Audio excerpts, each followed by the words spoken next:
Guys, क्या आपने इन products के बारे में सुना है? Fevicol, Fevistik, Fevikwik, doctor fixit, M seal, obviously जरूर सुना होगा।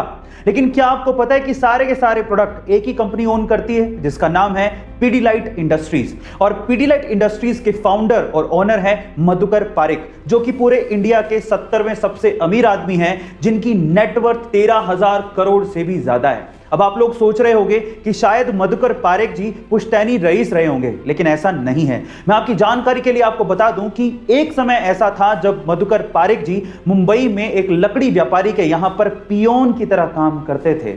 गाइस, इसलिए कहते हैं कि बड़े सपने की शुरुआत हमेशा छोटे से ही होती है। काम छोटा या बड़ा नहीं होता, इरादे मजबूत होने चाहिए। ऐसे अमेजिंग वीडियोस के लिए इंडिया एक डेमोक्रेटिक कंट्री है और यहां पर कोई आम आदमी भी उम्मीदवार बन सकता है और चुनाव लड़ सकता है। लेकिन अगर मैं आपसे सवाल पूछूं कि इंडिया के इतिहास में सबसे असफल उम्मीदवार कौन है और क्यों है, तो आप लोग क्या कहेंगे? चलिए मैं इसका जवाब देता हूं।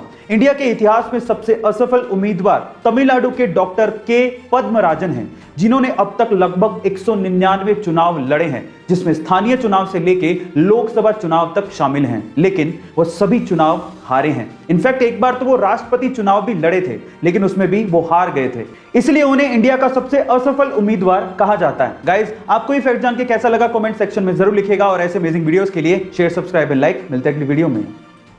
टाइड डिटर्जेंट पाउडर काफी सालों से अमेरिका में मार्केट लीडर रहा है, लेकिन जैसे ही सन 2000 में वो इंडिया में एंटर हुआ, वो पूरी तरह से फेल हो गया, क्योंकि वो इंडियन कस्टमर्स को समझ नहीं पाया। रिसर्च करने पर पता लगा कि अमेरिका में ज्यादातर लोग वॉशिंग मशीन में कपड़े धोते हैं, तो उन्हें कोई फर्क नहीं पड़ता कि डिटर्जेंट पाउडर हाथ पे भी कोई फर्क डालता है क्या। लेकिन इंडिया में 80% से ज्यादा लोग हाथों से कपड़े धोते हैं, इसीलिए उन्हें फर्क पड़ता है। तो फाइनली टाइड सन 2009 में टाइड नेचुरल के साथ इंडियन मार्केट में उतरा, जो कि काफी ज्यादा किफायती था, बहुत अच्छा था, लेकिन सबसे इंपॉर्टेंट चीज वो हाथों के लिए सेफ भी था। फिर क्या था, 2 ही सालों में टाइड ने इंडिया में बहुत बड़ा मार्केट कैप्चर कर लिया और आज टाइड नासा के साथ मिलकर स्पेस में पहली एस्ट्रोनॉट्स के लिए लॉन्ड्री बनाने जा रहा है। गाइस, अगर आपको बिजनेस में सक्सेसफुल होना है तो आपको अपने कस्टमर्स को समझना पड़ेगा। ऐसे अमेजिंग वीडियोस के लिए 24 नवंबर 1971 को पोर्टलैंड से सिएटल जाने के लिए डीबी कूपर नाम का एक आदमी एक फ्लाइट पे चढ़ता है। जैसी फ्लाइट हवा में होती है, वो अपने पास ही खड़ी एयर होस्टेस को एक लेटर पकड़ाता है, जिसमें लिखा होता है कि मेरे पास बॉम्ब है और तुम तुरंत मेरे पास आके बैठो।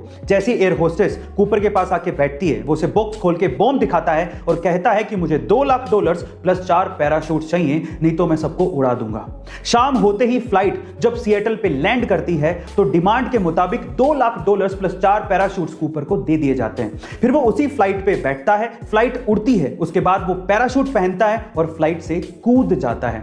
उसके बाद से लेके आज तक किसी ने भी डीबी कूपर को दोबारा नहीं देखा। एफबीआई ने खूब सर्च करने की कोशिश की, लेकिन वो डीबी कूपर को दोबारा ढूंढ ही नहीं पाई। फाइनली 2016 में एफबीआई ये फाइल हमेशा के लिए बंद कर देती है। गाइस, ये कोई फिल्मी घटना नहीं है, इसे आप गूगल पे भी सर्च कर सकते हैं। ऐसी ही मिस्टीरियस वीडियोस के लिए योगा क्या सिर्फ भारत में ही पॉपुलर है? क्या सिर्फ हिंदू धर्म के लोग ही योगा को अपनाते हैं और उसे करते हैं? नहीं, अब ये अपनी सीमाएं लांघ चुका है, देश के हिसाब से भी और धर्म के हिसाब से भी। मैं आपकी जानकारी के लिए आपको बता दूं कि विश्व के बहुत से देश इसे अपना रहे हैं, वहां के लोग योगा कर रहे हैं। इनफैक्ट हमारे पड़ोसी देश पाकिस्तान में भी योगा पॉपुलर होने लगा है। पाकिस्तान के बहुत से इंस्ट्रक्टर योगा सिखा भी रहे हैं और वहां के लोग इसे सीख भी रहे हैं। वहां के बहुत से पार्कों में आपको सुबह सुबह लोग योगा करते दिख जाएंगे। गाइस, कराची और लाहौर के लोग भी ये समझने लगे हैं कि अगर हमें कोरोना जैसी महामारी से बचना है और अपने आप को तंदुरुस्त रखना है, तो योगा बहुत जरूरी है। इसे कभी किसी देश या धर्म से जोड़कर नहीं देखा जाना चाहिए। आपका इसके बारे में क्या विचार है, कमेंट सेक्शन में जरूर लिखिएगा। और ऐसे अमेजिंग वीडियोस के लिए शेयर, सब्सक्राइब एंड लाइक। मिलते हैं अगली वीडियो में।